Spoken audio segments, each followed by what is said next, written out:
Netanyahou ne veut pas que Smotrich revienne chez Naftali Bennett. Il ne veut pas non plus que Smotrich court tout seul. Il n'a pas confiance. Nous sommes en ligne avec notre ami Maître Yom Tov Kalfon. Yom Tov, bonjour, Boker Tov. Boker Tov, Daniel. Merci d'être avec nous ce matin parce que à moins d'une semaine de la clôture des listes électorales, eh bien, on voudrait savoir ce qui se passe un peu du côté du sionisme religieux. Alors, je ne sais pas si vous êtes dans les détails, dans les infimes détails de ce qui se passe là-bas, mais on parle beaucoup alors que l'on sait qu'il y a une scission, il y a eu une scission ces dernières semaines entre Naftali Bennett, le leader de votre parti Yamina, et Bezalel Smotrich, le leader du sionisme religieux.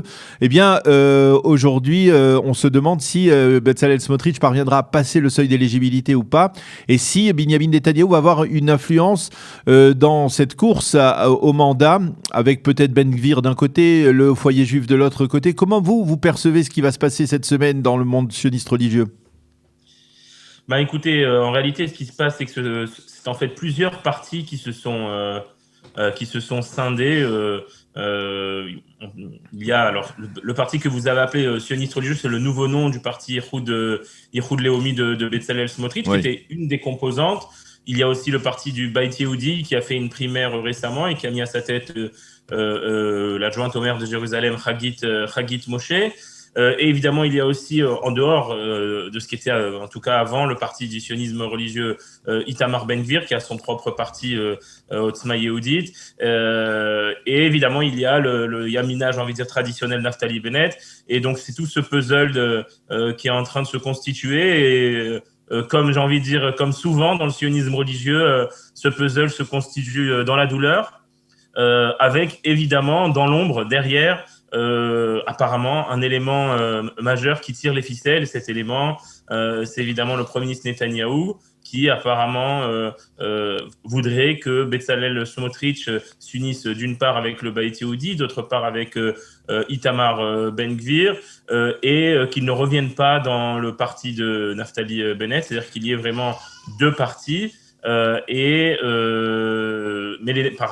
c'est presque les négociations n'aboutissent pas apparemment. C'est presque légitime de la part de Binyamin Netanyahou, parce que si on voit les sondages, eh bien la division entre Bezalel Smotrich et Naftali Bennett intervenue ces dernières semaines a d'une certaine manière affaibli quelque peu Yamina, mais pourrait permettre justement à Bezalel Smotrich, s'il est aidé des quelques voix, on va dire, du foyer juif, des quelques voix de Ben Gvir, de passer le seuil d'éligibilité et de garantir peut-être justement la poursuite du pouvoir à Binyamin Netanyahou. Bah écoutez, en ce quatrième round, mon cher Daniel, il est difficile de dire qu'est-ce qui est légitime entre guillemets ou pas, qu'est-ce qui est judicieux ou pas. J'ai envie de dire presque toutes les formes ont été usées et abusées jusqu'à présent. Une fois tous ensemble, une fois pas tous ensemble. Et on ne sait pas. On sait comment on commence une campagne électorale. On ne sait pas comment on la finit. On l'a vu par le passé. Un des deux partis n'avait pas atteint le seuil. Et en fin de compte, le premier ministre Netanyahou n'avait pas pu à l'époque, je parle évidemment du premier round, n'avait pas pu former un gouvernement. Donc c'est une grande question. Ce qui a été publié, en tout cas ce matin, je crois, chez vos confrères du Yediot Aharonot, c'est qu'en fait, le premier ministre Netanyahou ne veut pas que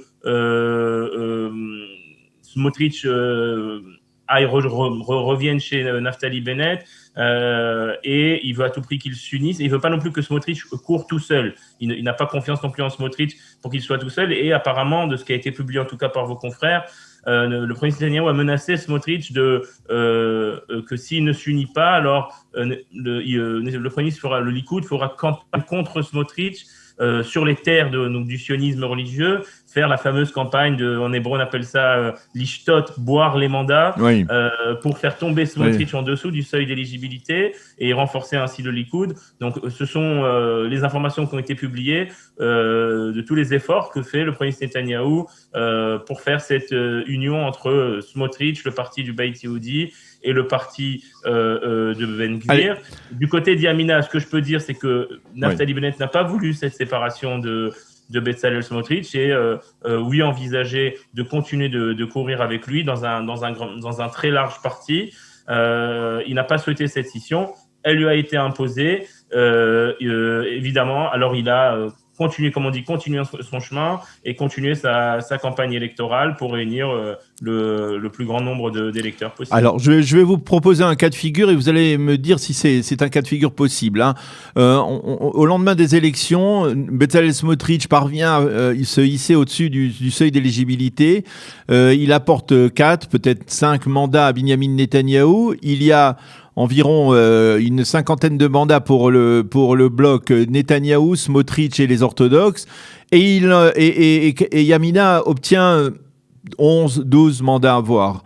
Est-ce que Naftali Bennett recommandera Binyamin Netanyahou? Est-ce qu'il rejoindra un gouvernement comme cela dirigé par Binyamin Netanyahou? Oui ou non? Écoutez, si vous voulez, Naftali Bennett a fait le choix durant cette campagne électorale de ne s'allier à aucun bloc. C'est-à-dire qu'il ne s'allie pas au bloc tout contre Bibi, qui a d'ailleurs jusqu'à présent été un bloc plutôt factice, puisque Gantz lui-même, qui était le chef du bloc tout contre Bibi, a en fin de compte rejoint Bibi. Et d'un autre côté, il ne rejoint pas non plus le bloc automatique tout avec Bibi. Pour une raison simple, Naftali Bennett considère que Bibi a très mal géré la crise du corona et qu'il faut changer de leadership en Israël. Et donc, il ne peut plus rejoindre ce qui était avant son groupe, surtout il s'est retrouvé dans l'opposition. Netanyahou a décidé de le laisser dans l'opposition ces derniers mois. Donc, Bennett n'est plus dans le bloc tout avec Bibi. Et donc, il y a un bloc Yamina, et la personne qui sera proposée au poste de Premier ministre est la personne de Naftali Bennett. Donc, Naftali Bennett agit pour être, lui, élu Premier ministre. Et s'il n'est pas élu Premier ministre, contrairement aux autres, il ne rentre pas dans la politique, donc des boycotts d'un camp ou d'un autre, et il fera ce qui est le mieux pour avoir un gouvernement qui gouverne pour le peuple. Yom Tov, la politique a ses règles. Et soyons honnêtes, les sondages sont là. Alors bien entendu, on ne peut pas toujours tenir compte que des sondages, mais les sondages sont là. Et on va dire que Naftali Bennett, votre leader, est pris entre le marteau et l'enclume. D'un côté, il y a Binyamin Netanyahou, de l'autre côté, il y a Gideon Sa'ar, et il n'y a pas 36 autres options, à moins que Naftali Bennett veuille s'allier à nouveau avec son ex-frère Yair Lapid et envisager de venir soutenir ce bloc, ce qui serait contre nature. Donc, d'une certaine manière, il est pris à son propre piège, Naftali Bennett. D'un côté, il soutient Binyamin Netanyahou, ou il est le numéro 2 de Gideon Sa'ar. Dans les deux cas de figure, c'est pas véritablement folichon pour lui. Ça, c'est votre analyse, Daniel. Je ne la partage pas. Je crois que Naftali Bennett non plus ne la partage pas. Mais si c'est l'analyse de Daniel Haïk, qui est un peu l'analyse, je crois, en tout cas, qui est l'analyse que le Likoud veut faire entendre, c'est plus ou moins les grandes lignes. Non, comment peut-on concrètement? En réalité, Daniel, je pense qu'en politique, il y a des gens qui vont aussi avec leur vérité, leur vision. Après tout, on est en démocratie et il y a écrit nulle part dans la démocratie israélienne que quoi qu'il arrive, le Premier ministre Netanyahou doit être Premier ministre. Non, bien sûr. C'est-à-dire qu'il peut y avoir aussi un changement de leadership. Il peut y avoir aussi un nouveau Premier ministre. Ce Premier ministre peut être, comme vous l'avez dit, Gideon Sa'ar. Ce Premier ministre peut être Naftali Bennett. Ça peut être les deux dans un système de rotation. Et je pense qu'il faut d'abord et avant tout donner au peuple. Donc vous parlez d'une alliance. Alors là, vous parlez d'une alliance Sa'ar Bennett, c'est-à-dire Nouvel Espoir Yamina, qui pourrait s'allier dans une configuration de rotation et devenir peut-être la formation la plus importante de l'échiquier politique devant le Likoud. C'est ça l'objectif? Alors encore une fois, avant les élections, je ne sais pas et je ne crois pas.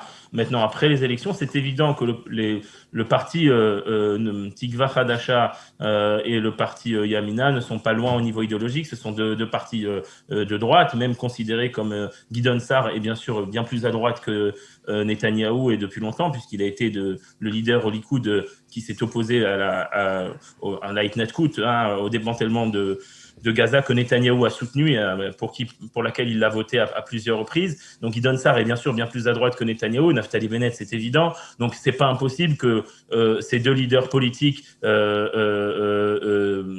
créent une alliance après les élections pour qu'il y ait un nouveau leadership dans ce pays, un un leadership qui va s'occuper de la population du pays, qui va faire pour le mieux dans ce pays, parce qu'on parle beaucoup de politique politicienne. Après tout, c'est une élection, que chacun présente son plan, que chacun présente ses idées. Je sais que Naftali Bennett investit beaucoup de temps dans l'écriture de son plan d'action, essentiellement au niveau économique, puisque c'est la grande ligne du parti pour ces élections.